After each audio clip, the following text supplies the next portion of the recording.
चलो इस क्लास का अपना टॉपिक रहेगा प्लैंक क्वांटम थ्योरी। ठीक है, तो जब हम प्लैंक क्वांटम थ्योरी का बात कर रहे हैं तो सबसे पहले हमको समझना पड़ेगा कि एक क्वांटम का मतलब क्या होता है।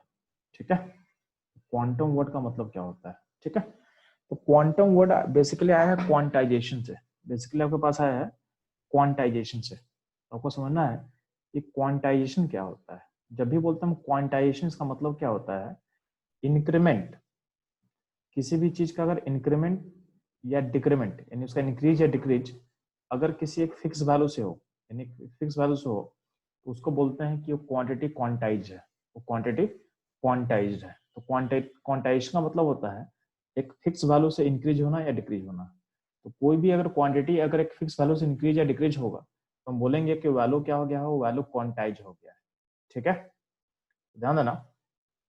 आपके सामने एग्जांपल दे रहे हैं, मैथमेटिक्स में आप इंटीजर्स पढ़ते हो, तो मैथमेटिक्स में इंटीजर्स पढ़ते होते हैं, इंटीजर्स को हम क्वांटाइज बोल सकते हैं क्योंकि आपको पता है कि हर इंटीजर में इंक्रीज या डिक्रीज कितने का होता है, 1 का होता है। ठीक है, तो इंटीजर्स में अगर इंक्रीज करना हो तो 1 आप ऐड करोगे और डिक्रीज करना तो 1 घटाओगे। ठीक है, यानी इंटीजर्स को हम बोल सकते हैं क्वांटाइज क्योंकि इसका इंक्रीमेंट या डिक्रीमेंट एक फिक्स क्वांटिटी से होता है। तो मैथमेटिक्स में इंटीजर्स जो होता है क्वांटाइज हो सकता है।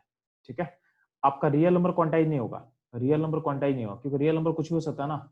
अगर हम 2 पॉइंट बोले, ये 2 पॉइंट बोले, 2 पॉइंट के बीच में रियल नंबर का नंबर इनफाइनाइट हो सकता है क्योंकि हर पॉइंट एक रियल नंबर रिप्रेजेंट करेगा। ठीक है, लेकिन हम बोलेंगे यहाँ पे 1 और 2 है, तो 1 और 2 अगर 2 इंटीजर आपके पास है तो इसके बीच में कोई इंटीजर होगा क्या? नहीं, इसके बीच में कोई इंटीजर पॉसिबल नहीं है। ठीक है, तो इंटीजर्स एक फिक्स वैल्यू से इंक्रीज डिक्रीज करता है, तो इंटीजर्स को हम बोल सकते हैं कि क्वांटाइज हो सकता है, इंटीजर्स आर क्वांटाइज। ठीक है, but real number is not quantize क्योंकि रियल नंबर बोले 1 2 में रियल नंबर है तो 1 2 में रियल नंबर हो सकता है। तो आप एक बताओगे 1 3/2 एक रियल नंबर हो सकता है, 3/2 एक रियल नंबर हो सकता है। अब 1 और 3/2 के बीच में भी इनफाइनाइट पॉसिबिलिटी है, तो आप जो भी एक रियल नंबर बोलोगे उसके बीच में भी रियल नंबर और भी निकाल सकते हैं। ठीक है, तो रियल नंबर का कितने से इंक्रीज करना डिक्रीज करना हमको पता ही नहीं है, तो रियल नंबर को हम क्वांटाइज नहीं बोल सकते हैं। ठीक, ये समझ में आना चाहिए आप लोग को। प्लस ध्यान देना, आप लोग आगे पढ़ोगे कि जो चार्ज होता है, चार्ज भी क्वांटाइज होता है। आपका जो चार्ज होता है यानी जो चार्ज क्वांटिटी आप पढ़ते हो फिजिक्स में, वो क्वांटाइज होता है। ठीक है, तो क्वांटाइज कैसे होता है तो समझो। आपका जो स्मॉलेस्ट चार्ज पॉसिबल है ना, जो स्मॉलेस्ट चार्ज पॉसिबल है, जिसका इंडिपेंडेंट एग्जिस्टेंस हो सकता है, ठीक है, वो चार्ज का नाम होता है इलेक्ट्रॉन या प्रोटॉन। ठीक है, दोनों का चार्ज का वैल्यू क्या होता है, बराबर होता है। दोनों चार्ज का वैल्यू क्या होता है, बराबर होता है। तो वही चीज समझाया हुआ है कि इलेक्ट्रॉन या प्रोटॉन जो होगा, इलेक्ट्रॉन या प्रोटॉन होगा, स्मॉलेस्ट चार्ज जो पॉसिबल हो सकता है आपके पास है, जिसका इंडिपेंडेंट एग्जिस्टेंस पॉसिबल है। ठीक, इसका वैल्यू तो वो पता है, तो वैल्यू क्या होता है, तो वैल्यू होता है 1.602 इंटू 10⁻⁻19 कूलम होता है इनका वैल्यू। इलेक्ट्रॉन के लिए नेगेटिव होगा, प्रोटॉन के लिए क्या होगा, पॉजिटिव होगा। ठीक है, ये आपको पता है। तो हम ये बोला गया है कि इनवर्स का जो भी चार्ज होगा ना, इनवर्स में जो भी चार्ज एग्जिस्ट करेगा वो इसका मल्टीपल होगा, यानी जो यहाँ पे जो चार्ज इलेक्ट्रॉन का जो चार्ज है या प्रोटॉन का चार्ज है उसका मल्टीपल में ही होगा। और यहाँ पे एन क्या है, an any integer, an any integer. ठीक है, यहाँ पे यानी हम बोल सकते हैं कि कोई भी चार्ज अगर दुनिया में अगर एग्जिस्ट करता होगा ना, तो हमेशा वो इलेक्ट्रॉन के मल्टीपल में ही होगा। यानी कोई भी चार्ज क्या होगा, या तो इलेक्ट्रॉन के मल्टीपल में इंक्रीज करेगा या तो इलेक्ट्रॉन के मल्टीपल डिक्रीज करेगा, यानी एक फिक्स वैल्यू से इंक्रीज करेगा तो डिक्रीज करेगा। ठीक है, इसी को बोला गया है कि चार्ज क्वांटाइजेशन ऑफ चार्ज, यानी चार्ज क्या होता है आपका, क्वांटाइज होता है। ठीक है, अगर कोई आपका ऐसा स्टेटमेंट आपको देगा ना कि Q = 3/2 इलेक्ट्रॉन, तो लिखने में तो सही लग रहा है बट ये कॉन्सेप्चुअली गलत है। ये जो है ये पॉसिबल ही नहीं है, क्योंकि हम क्या सीखे हैं कि आपका जो कोई भी चार्ज होगा वो हमेशा इंटीग्रल मल्टीपल होगा इलेक्ट्रॉन के चार्ज का। तो 3/2 क्या है, इंटीग्रल मल्टीपल है क्या, नहीं है। तो एक ये चीज कॉन्सेप्चुअली रॉन्ग है, लिखने में कोई दिक्कत नहीं है बट कॉन्सेप्चुअली क्या है, रॉन्ग है। तो ऐसा चीज आप क्या बोलोगे, गलत है। ठीक है, यानी हमेशा कोई भी चार्ज जो दुनिया का होगा वो हमेशा इंटीग्रल मल्टीपल ऑफ क्या होगा, इलेक्ट्रॉन्स का चार्ज का होगा। ठीक है, तो ये चीज आपको समझ में आना चाहिए। ये रहेगा हम लोग का क्वांटाइजेशन के बारे में। ठीक है, तो जिस तरह से इंटीजर क्वांटाइज हुआ, जिस तरह से आपका चार्ज क्वांटाइज हुआ, सिमिलरली आपका क्या होता है, लाइट भी क्वांटाइज होता है। लाइट भी आपका क्या होता है, चलो क्वांटाइज होता है। तो पॉइंट आता है कि लाइट का क्वांटाइजेशन का मतलब क्या होता है। तो ध्यान देना, जब मैं बात करूं लाइट का क्वांटाइजेशन का, तो ध्यान दोगे आप लोग। तो बोला गया है कि लाइट जो होता है ना, लाइट इज क्वांटाइज्ड। तो आपको लिखा हुआ आपको स्क्रीन पर हुआ कि लाइट क्या है, चलो तो लाइट क्या आपके पास क्वांटाइज्ड है, ठीक है। तो लाइट अगर क्वांटाइज का हम बात कर रहे हैं तो इसका मतलब क्या होता है, तो लाइट भी एक पार्टिकल से बना होता है। तो लाइट का जो स्मॉलेस्ट पार्टिकल होगा उसका नाम बोला गया फोटोन। तो क्या बोला गया है, स्मॉलेस्ट पार्टिकल ऑफ लाइट क्या बोलते हैं लोग, फोटोन बोलते हैं, ठीक है। यहाँ पे उसके लिए एक छोटा सा एक एक एक बस डॉट दिखा, मतलब एक छोटा सा डैश दिखा दे, फोटोन का मतलब पार्टिकल को हम दिखाने की बोल दिए कि ऐसा कोई फोटोन का पार्टिकल के लिए है, ठीक है। तो फोटोन फोटोन के लिए एक छोटा सा डैश दिखाया गया है, इसको फोटोन बोल सकते हो, जो डैश है उसको बोल सकते हैं फोटोन। जब बात करते हैं हम रे से, लाइट का रे होता है ना, तो एक लाइन को बोलते हैं रे। तो जो लाइट का रे होता है वो फोटोन से बना होता है। देखो यहाँ पे एक लाइट का रे को मैं ड्रॉ करने की कोशिश किया हूँ, तो इस रे में देखो बहुत सारा फोटोन एक लाइन में अरेंज है, ठीक है। तो बहुत सारा फोटोन मिल के आपका लाइट का एक रे बनाएगा। बहुत सारा फोटोन मिलके आपके लाइट का एक रे को फॉर्म करेगा, ठीक है। तो ये आपको समझ में आना चाहिए कि लाइट लाइट का जो रे है वो हम किसको बोल रहे हैं, ठीक है। तो ध्यान देना। तो आप लोग को लाइट का रे समझ में आए, लाइट का रे बेसिकली क्या है, फोटोन से मिलकर बना होता है। तो बहुत सारा फोटोन अरेंज होगा, देखो सारा फोटोन एक ही टाइप का है, तो सारा फोटोन एक टाइप का मिलके क्या बन रहा है, रे बन रहा है। तो रे, लाइट का जो रे है वो कहीं ना कहीं फोटोन से बना हुआ है, ठीक है। सिमिलरली बात करते हैं हम लोग लाइट का बीम का। तो बीम का मतलब क्या होता है, लाइट का बीम क्या होता है, मल्टीपल रे से बना होता है। तो देखो बहुत सारा रे मिलके आपका एक लाइट का बीम बनाया हुआ है। तो अल्टीमेटली क्या है कि लाइट का जो बीम होता है वो कंसिस्ट ऑफ रे होगा, ठीक है। यानी लाइट का रे से मिलकर बना होगा। और लाइट का रे किससे बना होता है, फोटोन से मिलकर बना होता है। तो अल्टीमेटली हम बोल सकते हैं क्या कि लाइट का जो बीम है वो भी अल्टीमेटली किससे बना हुआ है, तो फोटोन से मिलकर बना हुआ है। तो देखोगे ये फोटोन का पार्टिकल को इंक्रीज या डिक्रीज करके आप लाइट का रे बना सकते हो, बीम बना सकते हो। यानी क्या हो सकता है कि लाइट बेसिकली अगर इसमें अगर कुछ इंक्रीज करना भी होगा तो आप इंक्रीज क्या क्या करोगे, एक फोटोन बढ़ाओगे, यानी इसका इंक्रीमेंट होगा तो फोटोन से ही होगा। और डिक्रीमेंट होगा तो क्या होगा, फोटोन घटा दोगे। यानी एक फिक्स वैल्यू से क्या होगा, ये तो इंक्रीज कर रहा है तो डिक्रीज कर रहा है, ठीक है। ऐसा नहीं कि कुछ वैल्यू से घटा सकते हो। तो अगर इसको इंक्रीज करना है तो भी एक फोटोन से इंक्रीज करेगा, और डिक्रीज करना भी हो तो क्या होगा, एक फोटोन से डिक्रीज करेगा, ठीक है। इसलिए इसको बोलते हैं कि पर लाइट है, लाइट भी क्या होगा, क्वांटाइज होगा, यानी वो फोटोन के वैल्यू से इंक्रीज करेगा और फोटोन के वैल्यू से उसका क्या होगा, डिक्रीमेंट होगा, ठीक है, यानी डिक्रीज होगा। ये रहेगा आपका कॉन्सेप्ट लाइट का क्वांटाइजेशन का, ठीक है। तो हम लोग बात सीख चुके हैं कि लाइट का जो स्मॉलेस्ट पार्टिकल पॉसिबल है वो क्या होगा, फोटोन। उसको हम बोलते हैं, चलो फोटोन बोलते हैं, उसको बोला गया है फोटोन बोला गया है, ठीक है। तो पॉइंट है कि फोटोन के बारे में हम लोग को जानना है। तो फोटोन का कुछ अपना एट्रीब्यूट्स होता है, ध्यान देना। फोटोन का जो अपना एट्रीब्यूट्स होता है उसको सीखेंगे, तो ध्यान दोगे। यहाँ पे फोटोन बताया हुआ है, ईच फोटोन है, ईच फोटोन यानी सारे हर फोटोन का अपना एक क्या होगा, तो अपना एक वेवलेंथ होगा, ठीक है। उसको बोलते हैं लैम्डा, सिंबल से रिप्रेजेंट किया गया है, ठीक है। अपना एक फ्रीक्वेंसी होगा, फ्रीक्वेंसी को म्यू सिंबल से रिप्रेजेंट किया गया है, ठीक। और ध्यान देना वेवलेंथ को अगर आप 1/λ कर दोगे ना, यहाँ पे एक सिंबल ऐसा होता है, इस सिंबल में मिस कर गया हूँ तो सिंबल मैं बता दे रहा हूँ आपको। इस फोटोन है के पास अपना एक वेव नंबर हो सकता है, वेव नंबर। तो वेव नंबर बेसिकली कुछ नहीं होता, चलो ये 1/λ होता है। तो वेव नंबर एक वर्ड होगा आपके बुक्स में, तो 1/λ को बोलते हैं वेव नंबर। इसको ऐसा दिखाया गया है, इस तरह से सिंबल होता है, ऊपर हम बार लगा देते हैं, होता है वेव नंबर, ठीक है। वेव नंबर इसको इस टाइप का सिंबल से बोलते हैं हम लोग। और ये क्या होता है, बेसिकली 1/λ को बोला गया है वेव नंबर, ठीक है। तो ये हो गया फोटोन का एट्रीब्यूट्स, यानी फोटोन के पास ये चीज हमको पता होना चाहिए कि फोटोन का अपना एक वेवलेंथ होता है, उसका अपना एक फ्रीक्वेंसी होता है, ठीक है। 1/λ को हम बोलते हैं वेव नंबर, ठीक। अब ध्यान दे, आगे बढ़ने से पहले हमको क्या जानना पड़ेगा, तो हमको जानना पड़ेगा कुछ वैल्यूज के बारे में। तो एक प्लैंक कांस्टेंट होता है, स्मॉल एच का मतलब होता है प्लैंक कांस्टेंट, ठीक है। तो प्लैंक कांस्टेंट पता होना चाहिए आपको। प्लैंक कांस्टेंट का जो वैल्यू होता है 6.626 इंटू 10⁻34 जूल सेकेंड, ठीक है। तो आपको वैल्यू को याद रख लेना है, ये वैल्यू बहुत इंपॉर्टेंट है, इसको याद रखना आपको। प्लैंक कांस्टेंट का वैल्यू आपको याद होना चाहिए 6.626 इंटू 10⁻34, ठीक है। ये होगा आपका उसका वैल्यू। जूल सेकेंड उसका यूनिट है, जूल इंटू सेकेंड उसका यूनिट है। सिमिलरली क्या होता है, आपका जो स्पीड ऑफ लाइट होगा उसको सी से रिप्रेजेंट करते हैं। तो बेसिकली जो सी होता है, सी रिप्रेजेंट करता है स्पीड ऑफ लाइट को, सी रिप्रेजेंट करता है स्पीड ऑफ लाइट को, ठीक है। इसका वैल्यू क्या होता है, इसका वैल्यू होता है 3 × 10⁸ मीटर पर सेकेंड, 3 × 10⁸ मीटर पर सेकेंड, इसका वैल्यू होगा किसका, स्पीड ऑफ लाइट का। ठीक, तो ये रहेगा हमको लाइट के बारे में। अब ध्यान देना, हर जो पार्टिकल होगा, हर जो फोटोन का जो पार्टिकल होगा ना, हर फोटोन पार्टिकल का अपना एक एनर्जी होता है, हर फोटोन पार्टिकल का अपना एक एनर्जी होता है। ठीक, तो हर फोटोन पार्टिकल का जो एनर्जी होता है उसको हम किससे रिप्रेजेंट करते हैं, तो ध्यान देना, जब भी बात करोगे एनर्जी ऑफ फोटोन का, जब भी बात करोगे एनर्जी ऑफ फोटोन का, तो किसी भी फोटोन का एनर्जी को बोला गया है h इंटू न्यू, यानी h इंटू फ्रिक्वेंसी। h मतलब प्लैंक कांस्टेंट, इसका मतलब फ्रीक्वेंसी। h इंटू न्यू कर दोगे तो आपका फ्रीक्वेंसी, यानी फ्रीक्वेंसी से मल्टीप्लाई कर देंगे h को, यानी प्लैंक कांस्टेंट को, तो आपका एनर्जी मिल जाएगा फोटोन का। अब ये जो फ्रीक्वेंसी है, तो आपको पता होना चाहिए कि frequency into wavelength equal to होता है c, ये पता होनी चाहिए आपको। ठीक है, तो फ्रीक्वेंसी इक्वल टू हम क्या लिख सकते हैं, तो फ्रीक्वेंसी इक्वल टू हम लिख सकते हैं क्या, तो c बाय लैम्डा लिख सकते हैं। तो यहाँ से अगर आप सोचोगे तो आप क्या, यहाँ पे क्या किया गया है, ये फ्रीक्वेंसी जो है, फ्रीक्वेंसी का मतलब पुट किया गया है सी बाय लेमडा, क्या पुट कर दिया गया है, सी बाय लेमडा पुट कर दिया गया है।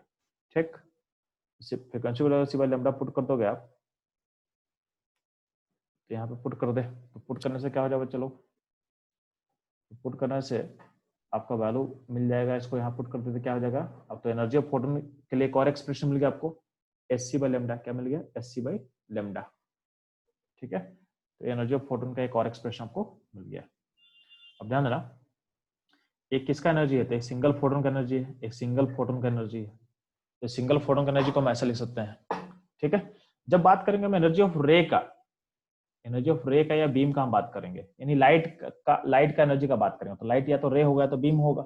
ठीक है, तो अगर हम जब बात करते हैं लाइट का, तो लाइट में एक फोटोन थोड़ी होता, लाइट में बहुत सारा फोटोन मिलकर लाइट बनाएगा, बहुत सारा फोटोन मिलकर लाइट को बना रहा होगा। ठीक है, तो मान लेते हैं कि अगर उसका एनर्जी का हम बात करेंगे, तो आपको आपको कैसे निकालना है, तो आपको फोटोन का नंबर पता होना चाहिए कि कितना फोटोन मिलकर उस लाइट को बना रहा है, तो हर लाइट को अलग अलग फोटोन का नंबर मिलकर बना सकता है, तो फोटोन का नंबर पता होना चाहिए, और आपको फोटोन का एक एक फोटोन का एनर्जी पता होना चाहिए, तो एनर्जी ऑफ फोटोन निकाल लेना और उसको उसका नंबर से मल्टीप्लाई कर देना, तो आपको लाइट का एनर्जी मिल जाएगा, आपको लाइट का एनर्जी मिल जाएगा। तो यहाँ पे एन क्या है, तो एन है बेसिकली नंबर ऑफ फोटोन है, नंबर ऑफ फोटोन है।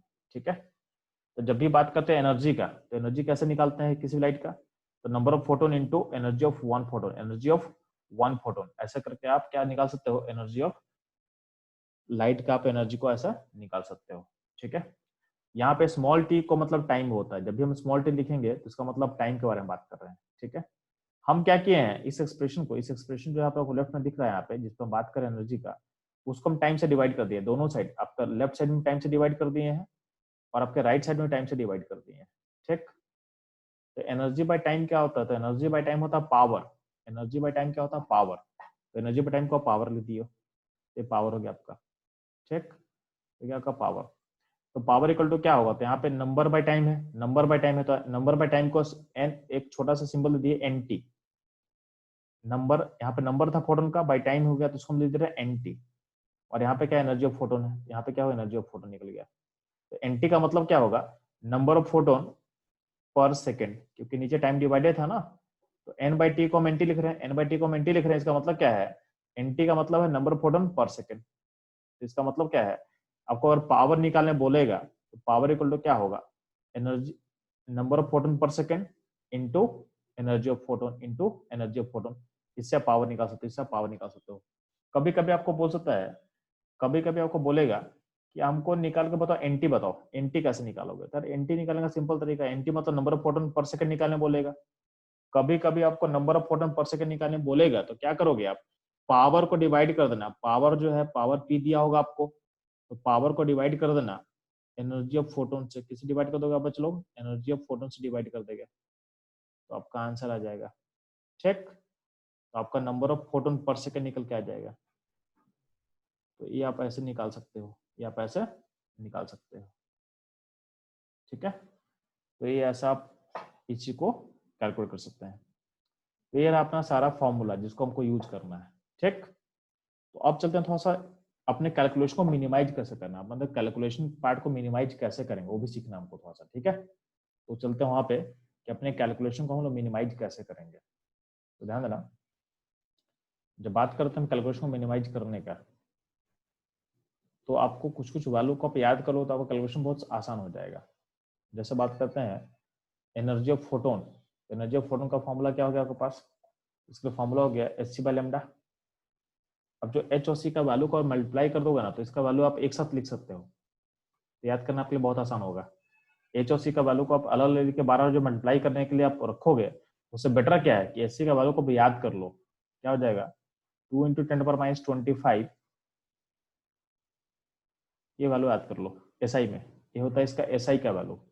यानी अगर लेमडा मीटर में डालोगे, अब लेमडा अगर मीटर में डालोगे तो ये वैल्यू निकल के आ जाएगा जूल में। यानी आपको एनर्जी अगर जूल में निकालना हो, एनर्जी ऑफ फोटोन को अगर जूल में निकालना हो, जूल में, तो आप Sc का वैल्यू को 2 × 10⁻25 याद कर लो और नीचे लेमडा पुट करोगे कि इसमें मीटर में पुट करोगे तो आपका आंसर आ जाएगा। आपका आंसर आ जाएगा। तो आप H और C को 12 जो मल्टीप्लाई करोगे, उससे बेटर क्या है कि आप Hc का वैल्यू को याद कर ले। मेरे से रिकमेंडेड है, आप इसको याद कर लेना।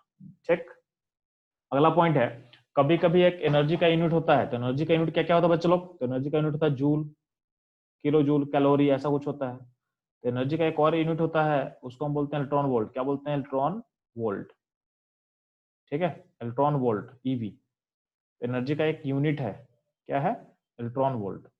तो कभी कभी आपको एनर्जी बोलेगा इलेक्ट्रॉन वोल्ट में निकालने के लिए, कभी कभी बोलता है आपको इलेक्ट्रॉन वोल्ट में एनर्जी को निकालने के लिए बोलेगा।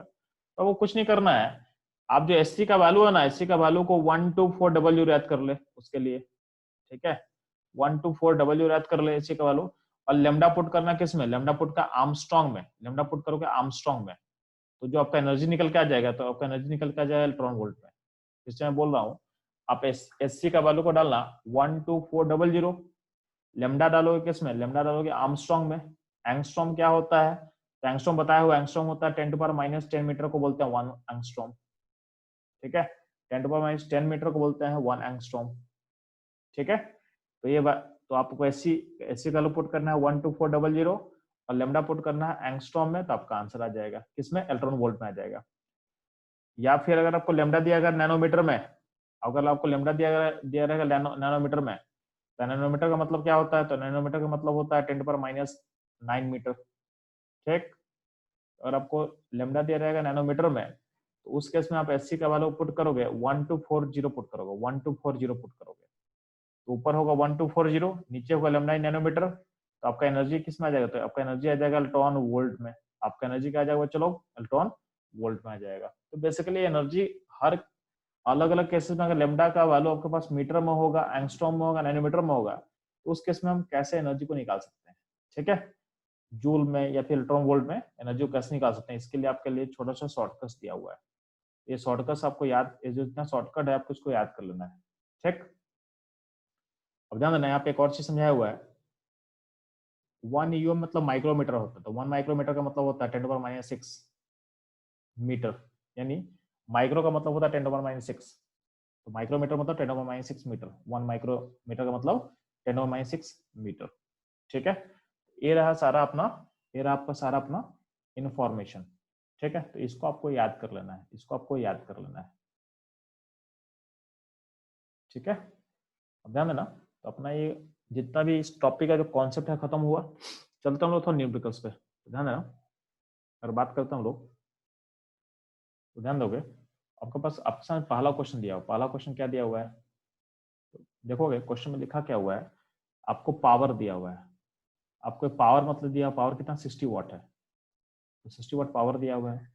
और आपको लेमडा पता है, लेमडा कितना दिया हुआ है? 10⁻19 मीटर दिया हुआ है। ठीक है, आपको पता करना नंबर ऑफ फोटोन पर सेकेंड, ये पता करना आपको। इस क्वेश्चन का हम बात करेंगे, तो ध्यान दें, इस क्वेश्चन का हम बात कर रहे हैं, तो अरे नंबर ऑफ फोटोन पर सेकंड के लिए फॉर्मूला क्या था अपने पास? तो नंबर ऑफ फोटोन पर सेकंड के लिए फॉर्मूला क्या था अपने पास कि आपको पावर को डिवाइड कैसे करना है? एनर्जी ऑफ फोटोन से। पावर डिवाइड करना है एनर्जी ऑफ फोटोन से, यही तो करना था हम लोग को। तो पावर का वैल्यू कितना आपके पास है? 60 वाट, तो 60 ऊपर हो गया। एनर्जी ऑफ फोटोन क्या होता है? तो चूंकि लेमडा दिया मीटर में, और वाट क्या होता है? तो वाट होता है बेसिकली जूल पर सेकंड। वाट क्या होता है? जूल पर सेकंड होता है ना, वाट होता है जूल पर सेकंड। यानी हम जो एनर्जी डिवाइड करेंगे वो किस में होना चाहिए? जूल में होना चाहिए, क्योंकि वाट क्या है? वाट के अंदर जूल है, तो एनर्जी ऑफ फोटोन को जूल में निकालना है।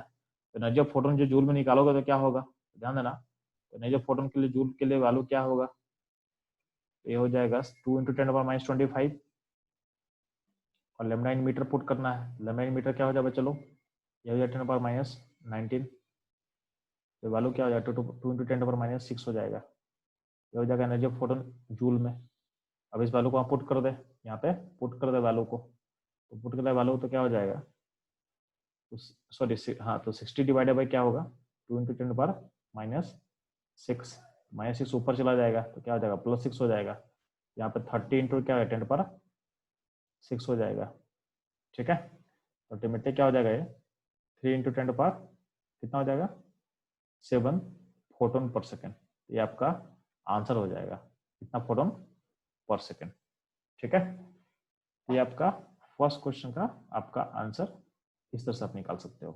ठीक है, आपके सामने सेकंड क्वेश्चन दिया हुआ है, तो सेकंड क्वेश्चन आप लोगों को सॉल्व करना है। सेकंड क्वेश्चन बोला क्या हुआ था, ध्यान देना।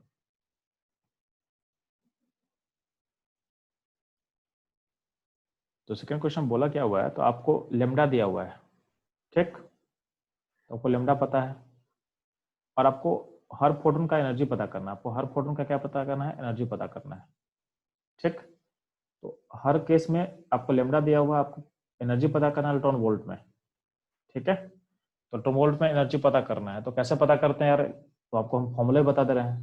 तो एनर्जी का फॉर्मूला यहाँ पे क्या हो जाएगा, आपको आपको 1240 यूज करना पड़ेगा, 00, और लेमडा को डालना पड़ेगा इसमें, लेमडा को पुट करना पड़ेगा एंगस्ट्रॉम में। तो इससे जो एनर्जी निकलेगा ये हो जाएगा आपका इलेक्ट्रॉन वोल्ट में। तो आपको ये फाइंड करना है, आपको ये फाइंड करना है नीचे के सारे केसेस के लिए। ठीक है, तो ध्यान देते हैं, एक सेकेंड।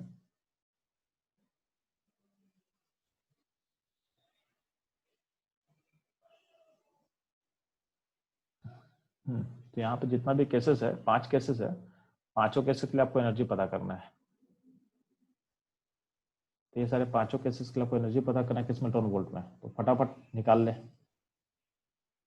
12400 लेमडा डिवाइड करना है किसमें, लेमडा आंगस्ट्रॉम में पुट करना, तो आपका एनर्जी अपने आप आ जाएगा इलेक्ट्रॉन वोल्ट में। एनर्जी आपका एनर्जी आ जाएगा इलेक्ट्रॉन वोल्ट में। ठीक है, तो फटाफट इसको निकालो। तो आप जब इन क्वेश्चन को सॉल्व करोगे तो आपको सिंपली क्या करना है, आपको ऊपर वाला फॉर्मूला यूज करना है, ये फॉर्मूला आपको यूज करना है, और यहाँ पे बस लेमडा पुट करना आर्मस्ट्रॉम में। यानी चैलेंज क्या है, जहाँ पे भी आंगस्ट्रॉम नहीं दिया वहाँ पे आंगस्ट्रॉम में कन्वर्ट कर लेना है। यहाँ पे जैसे फर्स्ट क्वेश्चन में आपको आंगस्ट्रॉम में दिया हुआ लो, तो कोई दिक्कत नहीं, पुट करेंगे आंसर आ जाएगा। यहाँ पे आपको मीटर में दिया हुआ, तो इस मीटर को चेंज करोगे आंगस्ट्रॉम में। यहाँ पे सेंटीमीटर में है, यहाँ भी सेंटीमीटर में है, और यहाँ पे आपको माइक्रोमीटर में है। तो आपको बस करना क्या है कि इन सबको आपको एंगस्ट्रॉम में चेंज करना है। तो चेंज करने का लॉजिक क्या है, तो आपको पता है कि 1 एंगस्ट्रॉम इक्वल टू क्या होता है 10⁻10 मीटर होता है। इस लॉजिक का यूज करके आप उसको कन्वर्ट करोगे और उस वैल्यू को बस पुट कर देना, आपका आंसर आ जाएगा।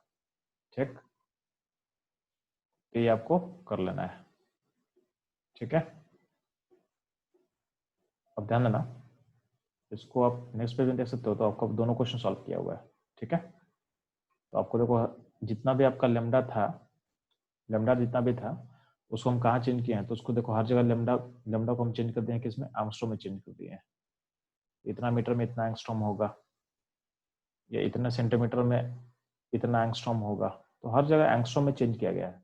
उस एंगस्ट्रॉम को वैल्यू के बस पुट कर देंगे, मेरा आंसर आ जाएगा। ठीक है, तो होपफुली आप लोग को इतना क्लियर होना चाहिए। ठीक है, इससे हम लोग क्वेश्चन को यहाँ पे सॉल्व कर सकते हैं। ठीक है, तो जहां जहां आपको है, जहां जहां आपको यूनिट कुछ अलग दिख रहा है, वहां पे बस क्या करना है, उस लेमडा के वैल्यू को आपको एंगस्ट्रॉम में कन्वर्ट करो, आपका आंसर आ जाएगा, आपका आंसर आ जाएगा। ठीक है, 10⁻10 सेंटीमीटर इक्वल टू होता है 10⁻10 मीटर होता है। इसको हम 1 एंगस्ट्रॉम लिख सकते हैं, तो एंगस्ट्रॉम में वैल्यू क्या आ जाएगा 1 एंगस्ट्रॉम हो जाएगा। ठीक है, यहाँ पे दिया हुआ 100 माइक्रोमीटर, तो 100 माइक्रोमीटर को पहले मीटर में चेंज किया है, उस मीटर को फिर ऐसा लिख दिए हैं, और जो 10⁻10 है उसको हम क्या लिख सकते हैं, उसको लिख सकते हैं 1, उसको एंगस्ट्रॉम लिख सकते हैं। तो अल्टीमेटली 100 माइक्रोमीटर इक्वल टू क्या होगा 10⁻6 एंगस्ट्रॉम हो जाएगा। अब इसको पुट करना है, इसको पुट कर दोगे तो आपका आंसर आ जाएगा, आपका आंसर आ जाएगा। ठीक है, तो ये आप काम करना है आपको। अब इससे बेस्ट एनसीईआरटी में कहीं कहीं क्वेश्चन दिया हुआ, तो उसको आपको बता देता हूँ, इसको आपको ट्राई कर लेना है। ठीक है, क्वेश्चन बहुत आसान होगा, आपको बस ट्राई कर लेना है। तो मैं बता दे रहा हूँ कि क्वेश्चन कौन कौन सा आपको ट्राई करना है। देखोगे एनसीईआरटी का जो पहला question, problem number I think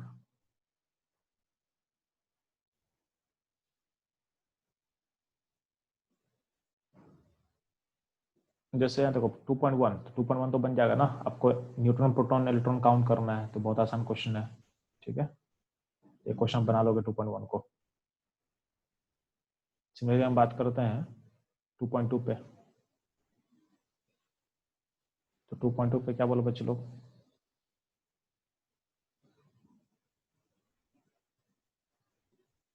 two point two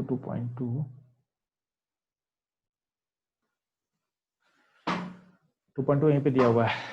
ठीक है, तो यहाँ पे देखो 2.2 में क्या बोला हुआ है, आपको बोला हुआ है कि number of electron proton neutron एक स्पीसी में दिया हुआ है, तो आपको उसका असाइन करना सिंबल को, यानी उसका नाम बताना है। ठीक है, तो ये भी आप कर लोगे, ये हो जाएगा आप लोग से। बात करें 2.3 पे। 2.3 में क्या बोला, देखो यहाँ पे एक इन्फॉर्मेशन दिया हुआ है कि विविध भारती एक रेडियो स्टेशन होता है, तो स्टेशन में फ्रीक्वेंसी दिया हुआ है कि जो ब्रॉडकास्ट हो रहा है इस फ्रीक्वेंसी पे हो रहा है 13 इस पे, तो आपका 1368 किलो हर्ट्ज। तो किलो हर्ट्ज को आप हर्ट्ज में चेंज कर लेना। तो किलो हर्ट्ज को हर्ट्ज में कैसे चेंज करोगे, उसको 10⁻³ से आप मल्टीप्लाई कर दो, 10⁻³ से आप मल्टीप्लाई कर दोगे तो आपको हर्ट्ज में मिल जाएगा आंसर। ठीक, इसका हर्ट्ज हो जाएगा 1368 इंटू 10⁻³, ये हर्ट्ज हो जाएगा, यानी फ्रीक्वेंसी का वैल्यू हो जाएगा। ठीक, अब बोले इसका वेवलेंथ निकालने के लिए, तो वेवलेंथ के लिए कौन सा फॉर्मूला अप्लाई करेंगे यार? तो आपको पता है ना, frequency into wavelength equal to क्या होता है, लाइट का स्पीड। तो आपको लेमडा पता करना है, फ्रीक्वेंसी पता, तो क्या होगा, लेमडा के लिए क्या करेंगे हम लोग, सी को डिवाइड कर देंगे किससे, तो फ्रीक्वेंसी डिवाइड कर देंगे, तो आपका आंसर आ जाएगा। ठीक है, और फिर बताना है कि ये जो लाइट है किस रेंज में होगा, मतलब लाइट जो है किस रेंज में होता है, मतलब लाइट विजिबल रीजन में है कि अल्ट्रा वायलेट रीजन में है कि रेडियो वेव में है, तो ये आपको बताना है, कमेंट करना है। ठीक है, तो वंस आप लाइट का वेवलेंथ निकालोगे, तो वेवलेंथ देखो यहाँ पे आपको कंपेयर करके नीचे दिया हुआ है, नीचे पूरा कंपेयर करके दिया हुआ कि आपको कितना वेवलेंथ में आप किस रेंज में हो बता सकते हो। ठीक है, तो इसका यूज करके आप लाइट का बता दोगे कि लाइट किस किस रीजन में लाइट करता है। ठीक है, तो इस तरह से आपको क्वेश्चन को सॉल्व करना है। ठीक है, ये होगा। और बात करता हूँ प्रॉब्लम है 2.4, तो ध्यान रहा,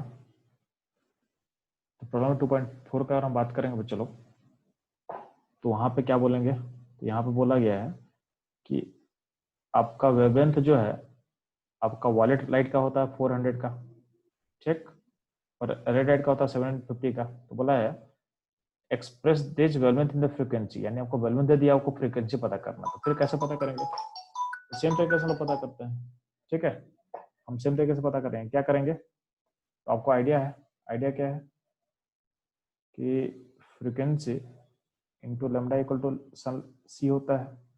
आपको फ्रीक्वेंसी पता करना है, तो क्या करोगे, आप सी को लेमडा से डिवाइड कर दो, तो आपको क्या मिल जाएगा, आपको फ्रीक्वेंसी मिल जाएगा। तो इतना ही काम करना है आपको। ठीक है, सिमिलरली प्रॉब्लम है 2.5 को देखो। प्रॉब्लम 2.5 को अगर आप देखते हो, तो उसमें क्या पूछा हुआ है, ध्यान देना।